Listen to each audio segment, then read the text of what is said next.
ಕಂಬಳದ ಓಟಗಾರರು ಪ್ರಶಂಸೆ ಪ್ರಶಸ್ತಿ ದುಡ್ಡಿನ ಹಿಂದೆ ಹೋಗದೆ ಕಾಯಕದ ಬಗ್ಗೆ ಗಮನವನ್ನ ಕೊಡೆ ತಾವು ವಿಶಿಷ್ಟವಾದ ಗುರಿಯನ್ನ ಹೊಂದಿರಬೇಕು. ಆ ಗುರಿಯನ್ನ ತಲುಪುವ ಛಲವಿರಬೇಕು.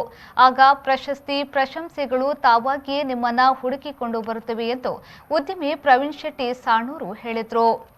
ಅವರು ಕಂಬಳ ಸಂರಕ್ಷಣೆ ನಿರ್ವಹಣೆ ಮತ್ತು ತರಬೇತಿ ಅಕಾಡೆಮಿಯ ವತಿಯಿಂದ ಕೋಟೆ ಚೆನ್ನಯ್ಯ ಕಂಬಳ ಕ್ರೀಡಾಂಗಣದ ಬಳಿಯ ಸೃಷ್ಟಿ ಗಾರ್ಡನ್ನ ಸಭಾಂಗಣದಲ್ಲಿ ನಡೆಯುತ್ತಿರುವ 6ನೇ ವರ್ಷದ ತರಬೇತಿ ಶಿಬಿರದ 6ನೇ ದಿನದ ಕಾರ್ಯಕ್ರಮದ ಅಧ್ಯಕ್ಷತೆ ವಹಿಸಿ ಮಾತನಾಡಿದರು. ಯುವಕರು ದುಶ್ಚಟಗಳಿಗೆ ಬಲಿಯಾಗದೆ ಪೌಷ್ಟಿಕಾಂಶಯುಕ್ತ ಆಹಾರವನ್ನು ಸೇವಿಸುವ ಮೂಲಕ ತಮ್ಮ ಆರೋಗ್ಯವನ್ನ ಕಾಪಾಡಿಕೊಂಡರೆ ಯಶಸ್ವಿ ಕಂಬಳದ ಓಟಗಾರರಾಗಿ ಮೂಡಿಬರಲು ಸಾಧ್ಯವಿದೆ ಎಂದರು.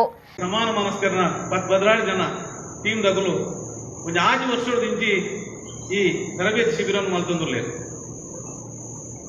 ಮೊದಲಿಗೆ ನಿಜವಾದ ಕಡಿಮೆಗೆ ಅರೆಗೆ ದೇವರದ ಬೋಡದಿನ ದುಂಡು ಪ್ರಾಂಶುಪಾಲರ ಅದು ಎಲ್ಲ ಬರ್ಕೊಂಡು ದುಡ್ಡೆಲ್ಲ ಬರ್ಬೋದು ಒಂದು ಪೂರ ಬೋಡು ದಂಡ ನಿಗಲಿಗೆ ಆರೋಗ್ಯ ಬೋಡು ಸದೃಢವಾಯಿನ ದೇಹ ಕಟ್ಟಬಹುದು ಒಂದು ಇಪ್ಪೋಡು ದಂಡ ನಿಗುಲು ಪ್ರಾಯಶಃ ಇತ್ಯದ ಜವನೇರು ಪೂರ ದುಷ್ಟ ಚಟುಡು ಜಾಸ್ತಿ ಇಪ್ಪುರ ಹತ್ರ ಐದು ಸುರುಟಾದು ದೂರ ಇಪ್ಪೋಡು ನಿಯಮಿತವಾಯಿನ ನಿರ್ದಿಷ್ಟವಾಯಿನ ಎಂತಿನ ಪೌಷ್ಟಿಕ ಆಹಾರದೊಂದು ನಿಗಲ್ನ ದೇಹವನ್ನು ಸುರುಟಾದ ಸದೃಢ ಮಾಡ್ತಾರೆ ದಂಡ ಇಗುಲೊಂದು ಯಶಸ್ವಿ ಓಟಗಾರರ ಪರ ಸಾಧ್ಯ ಸ್ಪಷ್ಟವಾದ ನಿರ್ಧಾರದ ನೋಡು ಎಂಗುಲು ನಿಗಲ ಉದ್ಯೋಗ ಬಿಪ್ಪುಲೆ ಆಂಡ ಕಂಬಳಡು ನಿಗಲ ಸೇವೆ ಕೊಡು ಓಲ್ ಕಂಬಳ ಹಾಕೊಂಡು ಅದ ನಿಗಲು 32 ಜನ ಅಲ್ಲ ನಿಗಲ ಸೇವೆ ಇತ್ತು ನಂಡ ಪ್ರಾಯಶಃ ಕಡಿಮೆ ಇರಬೇಕಾಗಲ್ಲ ಟೀಮು ಇದು ಭಂಗ ಬರ್ತಿನಕ್ಕೆ ಅವು ಸಾರ್ಥಕತೆ ತಿಕ್ಕೊಂಡು ದಯದಿದ್ದು ನಿಗಲು ಏನ ನಮ್ಮ ಸಮಾರಂಭ ಉಂಡು ಆನೆ ಒಂದು ದೃಢ ನಿಲ್ಲುವುದು ನೋಡು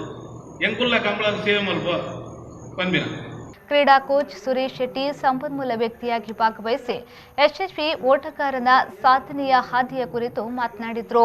ನ್ಯಾಯವಾದಿ ಸೂರಜ್ ಜೈನ್ ಅತಿಥಿಯಾಗಿ ಭಾಗವಹಿಸಿ ಮಾತನಾಡಿದರು.